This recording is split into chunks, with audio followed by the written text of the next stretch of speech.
Peter Greenberg's live global travel update is presented to you by Colette. Discover the world. Guided travel since 1918.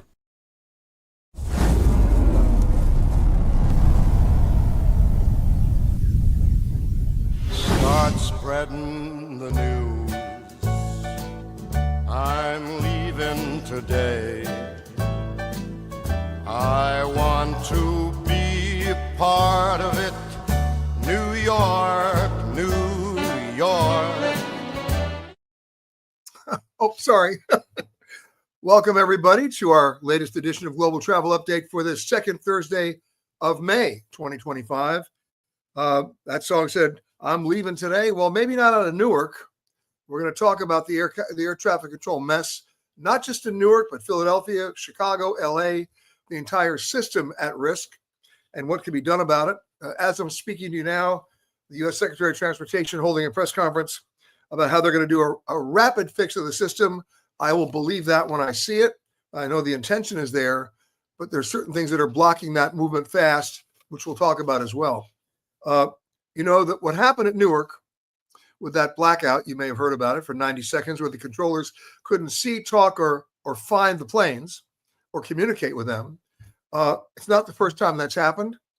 Imagine an air traffic control system where in many towers, they're separating and controlling airplanes with strips of paper and using copper wires. It wasn't that long ago they were using cathode ray tubes, 30 and 40-year-old technology. This problem is not new. The FAA is directly responsible, as is the U.S. Congress, for not properly funding it. But also there's another problem. It's staffing, training, how fast you can implement equipment, and then inspection as well. All those areas are coming together to form essentially a perfect storm at an agency that not only does know better and should know better, but is not doing better. And it involves, of course, our safety. Keep in mind that we go back to 1981 when Ronald Reagan fired the air traffic controllers when they wanted to unionize. The system has never recovered. You have 3 air traffic control centers right now working at below an 85% staffing threshold, which means they are making these air traffic controllers work mandatory overtime. The one job on the planet, you don't want anybody working overtime. It's no surprise that so many controllers right now are on stress medical leaves, even out of Newark. So there's a problem there. You haven't hired enough. You haven't trained enough. You haven't given them new equipment. For the last 30 years, I can show you all the press releases from the FAA where they're announcing next-gen equipment. Well, federal procurement rules require such a long and arduous review process that by the time the budget is allocated, the funds are allocated, and the review is completed, the next gen is the old gen when it comes to equipment. And it's a cycle that continues to repeat itself. That's a problem. There's a problem in hiring enough inspectors to inspect the manufacturing process, the maintenance process, and the operations process. It gets worse and worse and worse. So I'll be interested to see what the Secretary of Transportation announces today as a quick fix. One of the things he could do, and maybe he already has, is open up previously restricted military airspace to allow the numbers of planes that need to fly to actually fly. The last time they did that during either a Thanksgiving or Christmas holiday a few years ago, no delays, no cancellations, and no implications on safety. Nothing was diminished. So there are some quick fixes they can do, but the systemic fixes, they better work on those right now, because in the very best scenario, we're talking 2 years away if they did it today. You can also expect, if it hasn't announced today, it will be announced that the FAA is going to require airlines to reduce frequencies in certain routes and times in the Northeast Corridor. We're talking Washington, D.C., New York, Atlanta, because they can't. The system literally cannot handle the volume. All right, all these are essentially a recipe for a disaster waiting to happen if they don't fix it. Obviously, we will stay on top of that. On our radio show this coming Saturday, I'll be interviewing Dennis Tager, a veteran Boeing 737 pilot for American, on his pilot's view of the air traffic control mess. And listen in. It's pretty interesting stuff. That's Saturday from 10 a.m. to 1 p.m. Check your local listings. We also stream it live just at petergreenberg.com. Hit the radio icon, and you're listening to the show. Okay, another little housekeeping note. You may have heard me talk about this in previous weeks, about Operation Babylift. We had that amazing reunion 2 weeks ago tonight, on April 24th, where 100 of those Vietnamese orphans from 1975 came back together for the first time to celebrate that story. I was the one who produced that story originally. I co-produced it for ABC 2020. I'm happy to say it won the Emmy and was instrumental in resolving a long legal battle between the parents of those kids and the government. Tonight at 7:30, check your local listings. I'll let you know exactly where you can find it. A half-hour special on that 50-year journey and that 50-year reunion. I was there. I was the MC that evening. But you can watch it free tonight online at abcnews.com/live. That's 8:30 p.m. Eastern time tonight, abcnews.com/live. And then as of tomorrow, you'll find it on Hulu and abc.com as well. But tonight it's live, abcnews.com/live. Operation Babylift. I hope you'll watch it. Now, we've talked about this before, about how Southwest Airlines has really blown up their culture. Somebody found this original cocktail napkin from a couple of years ago from Southwest. Anthony, put it up. Can you read what it says? All the things they used to promote, right? Your bags fly free. Not anymore. Not as of May 28th. No change or cancel fees. Those are still around. However, look at this. Rapid rewards never expire. Maybe not. The whole airline is changing around. They're putting in assigned seating. Let's see how fast they can implement that, and we'll be staying on top of that. But that'll give you an idea of how rapidly this airline, at least their culture, has been upended. Speaking about being upended, I want to share with you the story of two of my flights this week, actually three. It started in Dallas as I was attempting to fly from Dallas to Orlando on American Airlines. I got to the airport early. It was an 8 o'clock flight. I'm there by 7 o'clock, and the airline's showing on the departure board that it's boarding on time. And by 8:10 that morning, by 7:10 that morning, 50 minutes before flight time, and I saw the plane was on the ground, two things I noticed. How many people were standing by with status for an upgrade? Show the video or the picture. 31 people on a plane that had no first-class seats available. And you see it says 8:15 is supposed to depart. It says boarding shortly. Not true. In fact, 7:30 came and went. 7:45 came and went. I went up to the counter, and here's the fun part of the story. Okay, you can take that image off, Anthony. I came back to the counter, and I said to the gate agent, because I saw the plane on the ground, I said, the plane's on the ground, right? Oh, yeah. So why aren't we boarding? Her answer was, you don't want to know. Aren't those great words to hear? You don't want to know. Well, I did want to know. I said, come on, you can tell me. No points will be deducted from your final score. She said, hold on a second. And now she decides she's going to tell everybody. She gets the microphone and announces there'll be a delay of at least 30 minutes, ladies and gentlemen, because the lavatories on this plane are out of control. Ooh, what does that mean? So she puts the mic down. I said, what does out of control mean? She goes, that plane is stinky. The smell is overwhelming. Somebody dropped a big one. And not only is the smell overwhelming, we can't find out where it's coming from. So this went on from 7:45 to 8 to 8:15 to 8:30. No movement, no boarding, no replacing a plane. At 8:45, so basically half an hour after we were supposed to board, the announcement came out, ladies and gentlemen, we're not boarding yet because the lavatories are still out of control. Just visualize that, okay? Well, Finally, at 9, no announcement. At 9:15, another announcement. Ladies and gentlemen, we'll be boarding shortly, but first, the biohazard team has arrived. Oh my God. What are they looking for now? So the only thing I could imagine, and you can imagine this along with me, is let's go to the video here. Please, I apologize in advance, but in my mind, this is what was happening. I'm sorry I had to do it. I'm sorry I had to do it. Okay, get rid of the video. We saw it. We've seen enough.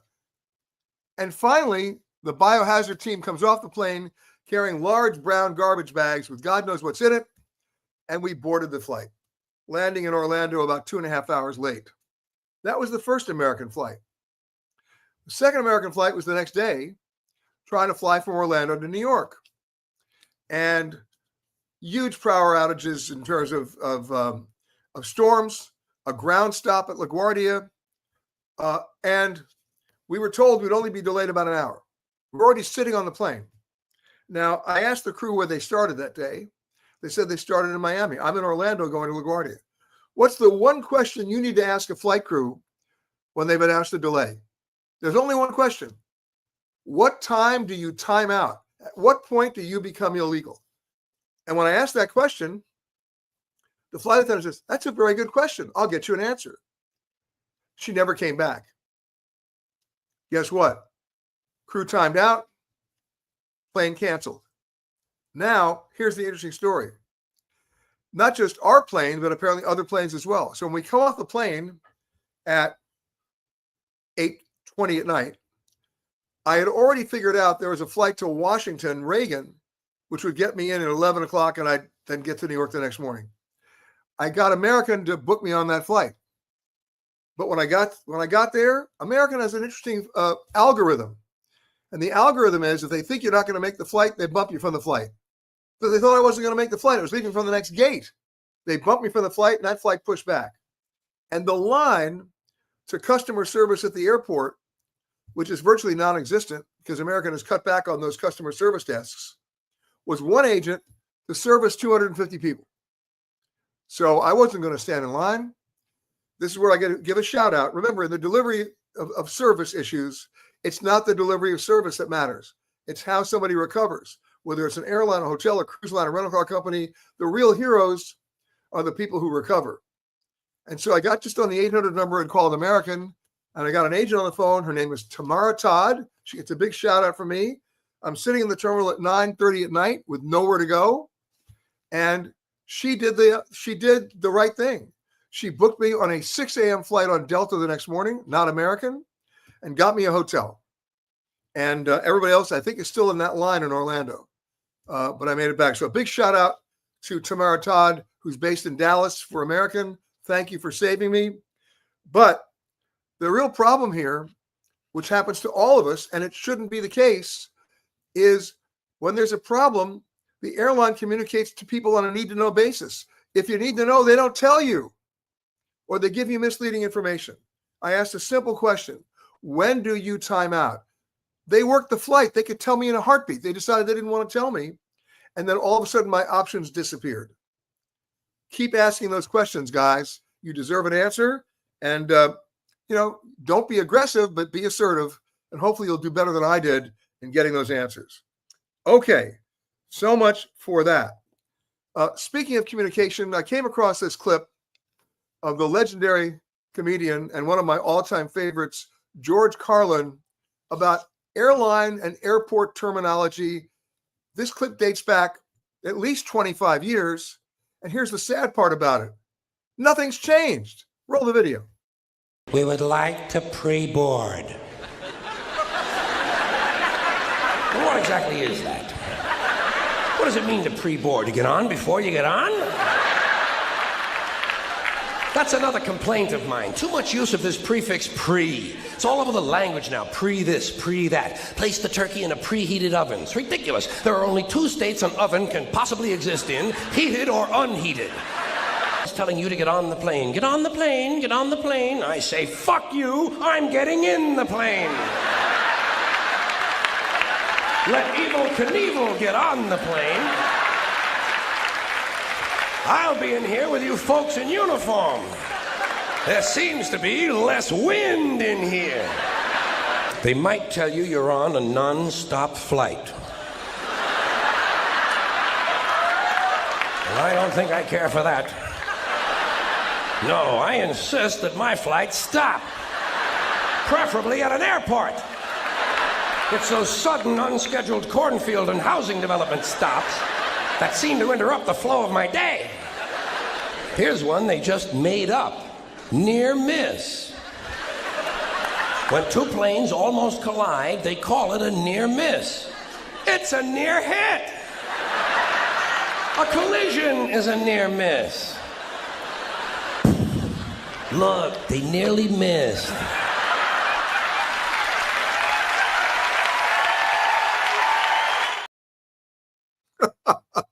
As I said, nothing has changed. Kudos to George Carlin, who always cracks me up because his humor is also commonsensical. All right, let's get down to business here. One more piece of housekeeping before I go to say hello to everybody. Our next episode of The Travel Detective is streaming now, broadcasting on PBS as well as Amazon Prime and Apple TV Plus. And here's our trailer. This week on The Travel Detective, it's probably best known as one of the legendary wine regions of the world, not to mention California. But I'm going to take you beyond the vineyards and share with you some of my hidden gems of Napa Valley. Plus, you may want to put the brakes on renting a car in certain countries. We'll tell you which ones are the most dangerous destinations to be behind the wheel. And then we'll visit the Homestead in Virginia, the first resort ever built in the United States. We'll learn about its colonial heritage. It's a true hotel with a past. I'm Peter Greenberg. All this and more on the next edition of The Travel Detective on PBS. Check your local listings. Again, PBS, Amazon Prime, and Apple TV Plus. Let's stream down and say hello to folks. Jim and Harriet, always numero uno from, from Richmond. Hello, guys. Priya saying hi from a beautiful day in Nice.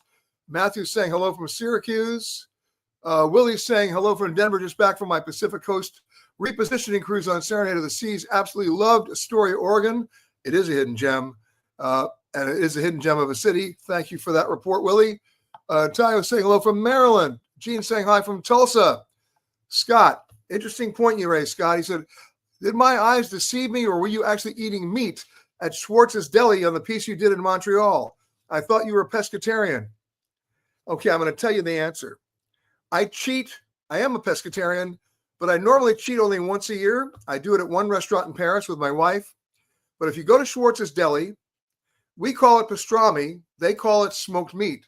And if you go to Schwartz's Deli in Montreal, which is privately co-owned by Celine Dion, by the way, but nobody knows it. Now you do. They give you a sandwich. You saw the episode, Scott. Unbelievable. I had to have a bite. And boy, am I glad I did. I'm still a pescatarian, but Schwartz beckons me every time. Anyway, you picked that up. Thank you for watching the episode. Tayo says, what recourse do current air traffic controllers have for the shortage in their field if they can't strike or quickly fill the gap? Well, collective bargaining is a different situation with air traffic controllers. There's also the required mandatory retirement age of 56. That's ridiculous. It should be 65. You don't want to lose any more air traffic controllers to attrition or retirement. We can't sustain that. Okay. Oh, my good friend Mary Louise. Hello from Tempe, Arizona. All right. Patrick saying greetings from the Royal Princess. I think, Patrick, you live on Princess ships. You might as well book a room and just stay on for the rest of the year. I'm worried about you.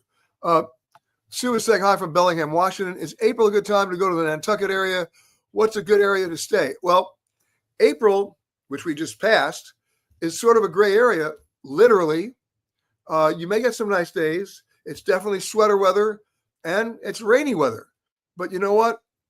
I live on an island east of here in New York, and I'll take an island rainy and gray any day of the week if it's the right island. So keep that in mind. Lynn says, thank you for the Babylift piece. The flight attendants who carried those infants to their new homes, they found this experience the highlight of their careers. I agree. Please, if you get a chance tonight, abcnews.com/live, 8:30 p.m. Eastern, half-hour special on the 50-year reunion of Operation Babylift. I hope you get a chance to watch. Camilla's saying hi from Tucson. Scott's saying hi from Jacksonville. Okay. Evelyn's saying greetings from Denver. And Jeff is saying, my friends got an email. Oh, this is an interesting one. My friends got an email from Expedia stating their upcoming flights to Asia were canceled. Turns out the email was AI generated only due to a 5-minute departure delay on one flight. We need some supervision of AI. But that would require a human being, Scott. Or Jeff. Sorry about that, Jeff. And I'm not an avatar. I met Jeff. The problem right now is it's not being managed well. We're embracing a technology at the expense of common sense. And as I say to everybody, here you have on one hand artificial intelligence. On the other hand, we have just natural stupidity. Let's deal with the natural stupidity first before we flew all of our chips in on artificial intelligence. Your example is a good one. Tayo says, is it advisable to fly out of the East Coast in the very near future, considering the challenges at Newark? I'm not going to stop flying out of the East Coast. Question of when you do it, right? I'm a big fan of the first flight of the day for two reasons. One, the plane overnighted the night before. It's there. You're not waiting for equipment. You're not waiting for a crew. And you'll get out. Now, keep in mind, the airlines do pad their schedules. I don't care what they say they do. You can't have 34 departures at 8 o'clock in the morning. That's physically impossible. The runways can't accommodate it. But still, first flight of the day is where you want to be. Anytime you get beyond 1 p.m. in the afternoon, you'll see all the signs, delayed, delayed, canceled, canceled, delayed, delayed, delayed, delayed, and waiting for Godot. So there you have it. Okay. Colleen says, oh, you're looking at my bookshelf, I see. How many languages do you speak? Are there any countries you visited where language has been a barrier to communication? At the end of the day, the answer is no about barrier to communication because you can always find common ground. And by the way, if you're really desperate, Google Translate's not bad for basic stuff. I speak Spanish, I speak a little French, and I speak a little Thai. So my Spanish is enough to get me deported. And by the way, I have been deported in the past. That's another story. And then there's French and Thai. But bottom line is look for common ground and you'll always find it. Okay, Randy's saying hi from Ann Arbor. Colleen wants to know, what's the restaurant I go to once a year with my wife in Paris? The name of the restaurant is Lahide, Hide.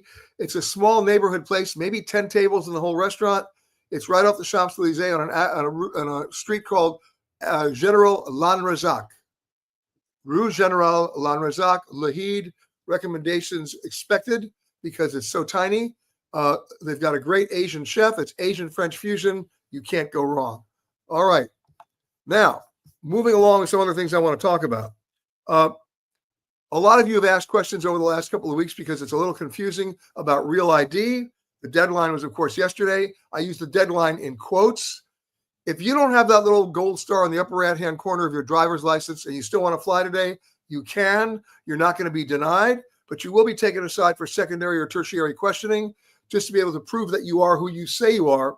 The TSA is not going to be rigidly enforcing the no-fly rule if you don't have Real ID. However, having said that, for those of you watching me right now, if you hold a valid U.S. passport, you don't need the gold star on your driver's license. You already have Real ID. Same thing as if you hold a global entry card. You've already passed all the questions. That also satisfies Real ID, okay? Now, about 91% of Americans right now actually have it. The rest are crazily standing in line at some local DMV hoping to get it. There is no rush.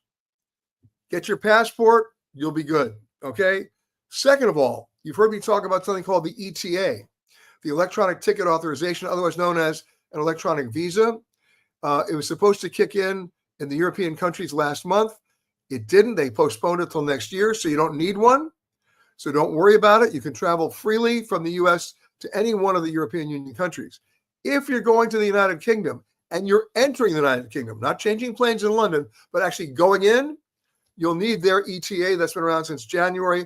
When it first came out, it was about $13. Now it's about $22, right? You can apply for it online. I suggest you do it at least 3 days before you get your ticket so you have it. But here's the interesting thing. If you're going to change planes in London, meaning you're flying, let's say, to Malta like I did recently, and you're changing planes in London, and you're not entering the United Kingdom, you don't need the ETA. All right? So don't pay for something you don't need. But if you do plan on going into anywhere in the UK, you will need it. Apply for it online at least 3 days in advance. And if you go to our website, petergreenberg.com, we have the information there about how you can do that. Okay. Let's keep going here. Give me a second. Okay. Randy wants to know, do I have a favorite restaurant in London? I have a number of favorite restaurants in London. And it might surprise you. There is a great noodle place, not expensive. I like to live there, Wagamama. There are a few of them now in the U.S., but they really perfected in the U.K. One of my favorite Indian restaurants closed, unfortunately, Red Fort on Dean Street. That's gone. A great Chinese restaurant called Ken Lo's Memories of China, also great. There is also great Lebanese food in London, right on Piccadilly, and also in Shepherd's Market. Great Lebanese restaurant there. You can't miss it. And you go down in the basement to eat. All right. Those are some of the ones I love in London. Of course, my new favorite place to go in London is it's the Wigmore. And it's not a restaurant as much as it is a pub. No, I'm not there to drink, but they're known for their signature dish. In my book, it is the best grilled cheese sandwich on the planet. And I don't say that lightly. In London, they don't call it a grilled cheese sandwich. They call it a toasty. But I want to warn you, go hungry because it's literally this big. And when you get it, you go, I can't finish that. And guess what? One bite and you do finish that. Go hungry. The Toasty at the Wigmore, it's next door. It's owned by the Langham Hotel. It's right around the corner from the Langham Hotel in London. Okay. All right, I'm looking here. Gary says it may be faster and easier getting a last-minute passport appointment than a Real ID appointment. My point exactly. Look, Real ID goes back to an act of Congress in 2003 that was supposed to kick in 2005. It's now 20 years later, and they're still talking about Real ID. It's sort of an anachronism. I understand it's good intentions. You want to make sure you triple check the person who's flying is the person who they say they are. But you've already done that if you've applied for a passport and you get the passport. Use the passport. All right. Matthew wants to know, do I have any favorite underrated U.S. cities that you would recommend visiting, especially ones that have historical sightseeing and a diverse food scene? Before I give you that answer, let me give you some context.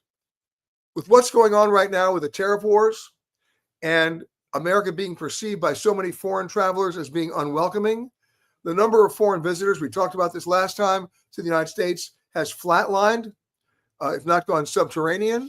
From some countries, it's down over 40% over last year. In Canada, it's down even lower. And what that means is there are a lot of empty seats coming across the pond, a lot of empty seats going back. Plus, the economic uncertainties in this country are making a lot of people defer making their summer travel plans overseas. So everybody's on hold.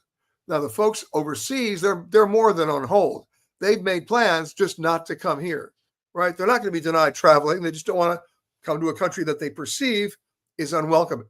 Now, what does that mean to you? Which is a roundabout way of answering your question, Matthew. And that is an overwhelming number of Americans have made a choice. Most of them don't even realize they've made it yet, but they have, to travel within the continental U.S. this summer. It may be the summer of the Great American Road Trip, part 2 or 3, as long as gas prices don't spike. And if you're looking for underrated cities in the U.S. that have a great food scene and that, might surprise you, I'll give you a couple. Minneapolis and St. Paul, great food scene, great art scene, amazing. And a great hub, by the way, and a great zoo, amazing zoo. Madison, Wisconsin, which I admit my bias. That's where I spent 5 years going to school there. Yes, I went 1 year longer than I should have, but I graduated, and I owe my entire career to that school. But Madison, Wisconsin, when I first went there, the definition of sautéed was deep fried. Now we're talking 3, 4, 5-star, cutting edge, game changer cuisine of any kind you want, surrounded by 4 lakes. It's a great hub for seeing all of Wisconsin, America's Dairyland. But the food scene in Madison, not to mention the cultural scene there, is not to be missed. So those are 2 I'll give you right away. Okay. Joy says, do I need to renew my license to get Real ID? Well, essentially you're doing that, but if you want to do it with the caveat that I gave you. All right, Lynette says hi from Tampa, headed to Portugal next month and hoping for no delays. Well, listen, we love Portugal, and I'm assuming you're flying on which airline from Tampa? Let me know.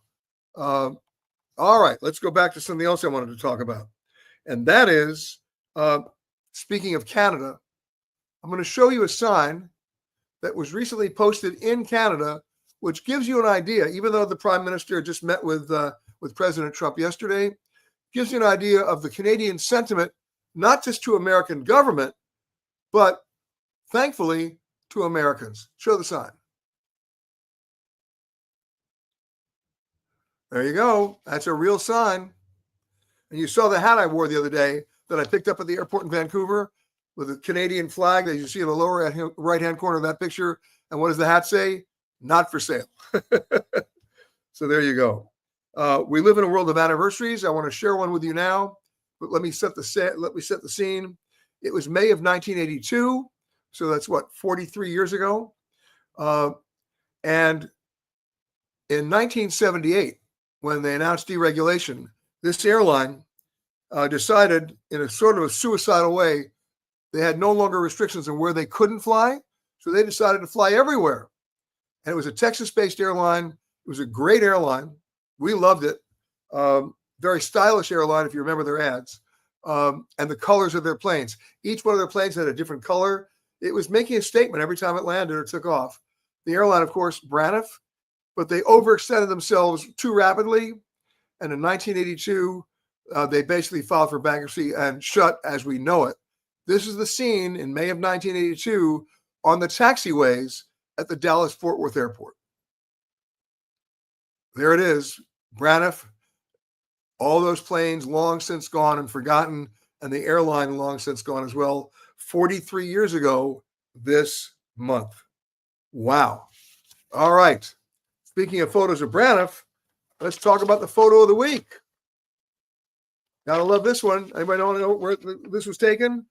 Congratulations to Sandra Collins. She writes, "We just returned from Vietnam and we went to some of the out-of-the-way rural places which were beautiful. This is a photo of a small sliver of Paradise Cave in National Park. The structure, the stalactites and stalagmites make you feel like you are in a huge alien world. Largest cave systems in the world, by the way, with one cave having its own microclimate." Cool photo there, Sandra. Thank you for sharing that. And by the way, if you go take a look at one of our episodes from The Travel Detective, we just shot in Texas Hill Country. That's right, in Texas Hill Country, not far outside of San Antonio. And wait till you see what we saw underground there in terms of stalactites and stalagmites. Amazing rock formations that never cease to amaze me. So there you go. If you think your photograph qualifies as the photo of the week, you want it up there next to Sandra's, that's easy. Just send it to photocontest@petergreenberg.com. And if we agree with it, and we like it, it goes right up there along with Sandra's. Thank you so much. Okay, Geraldine is saying, greetings from Chicago. Ren is saying, taking United next month from San Francisco to Geneva, a week later flying EasyJet to Naples, which worries me a little bit since I've never flown with them before. Okay, you're going from an airline that communicates to an airline that doesn't. I hope you're packing light, because once you go on either EasyJet or Ryanair or some of the other airlines like, Vueling, they are sticklers for raising revenue on bags that maybe miss the weight by an inch or a pound or a size by an inch or a pound. I mean, just pack light. That's all I'm going to tell you. United San Francisco to Geneva, great. I'm sure you'll be flying through Newark or Chicago if you're doing that flight. But if you're going to Naples on EasyJet from Switzerland, pack light. Okay? That's what I want to share with you. All right, we got some questions that people sent in. Let me get to those now. All right, here we go. Elaine says, Peter, I'm going to Malta for the first time this fall. What should I know? I'll put it another way. If I could move to Malta tomorrow, how often have you heard me say this? I'd do it. It's an amazing place. 3 main islands, 8,000 years of history, and everybody who was there, the Phoenicians, the Ottomans, Napoleon, you name it, they left their mark. And the stories are still being told. The climate is great. The people are wonderful. The cuisine is multifaceted because you have Italian, you have British. Yeah, British. Yeah, you can get kippers. But no, it's everything about this place is great. We just finished shooting our 1-hour global television special called Hidden Malta. It'll be premiering this September, and we'll have more information for you as we get closer to the premiere date. But the answer is go. And right now, it's not the easiest way to get there because nobody's flying nonstop from the U.S. One of the best ways to go is through Rome, because it's only an hour flight or an hour and 20-minute flight from Rome to Valletta. And but my prediction is if Boeing can actually maintain a better delivery schedule of new airplanes in the next, I'd say, 12 to 14 months, one, if not two major U.S. airlines will announce nonstop service from the U.S. to Malta. So go now before that happens. Okay. All right. Kate says, I'm in Richmond and looking to go to New York this summer. Is the train or plane a better deal? Well, check out Amtrak. I'm not kidding. They have service, I think, once a day that'll get you from Richmond all the way to New York. And that's when they have one of their name trains, right? Like the what's the word I'm looking for? I'll think about it. Oh, the Silver Meteor. But the Northeast Regional does it too. Take the train. So much easier. Okay. There you have that. Okay. Celia says, with Southwest's impending changes, I'm surprised anyone is flying them or will continue to do so. Will they reverse course? Not in the short run, they won't. We're going to see how much the needle moves when people realize how much they're going to be charged for checked bags and a seat, as opposed to the way it used to be. Remember, a lot of airlines are trying to do status match to steal Southwest customers now who feel disaffected by this move. Delta Airlines has opposed some of the Southwest frequent flyers and say, we'll give you the same status on Delta. Frontier is offering what? Free checked bags, right? Frontier never offered any of that stuff. But now they see a weakness in Southwest as they blew up their culture, and they're going to try to take advantage of that. So check that out.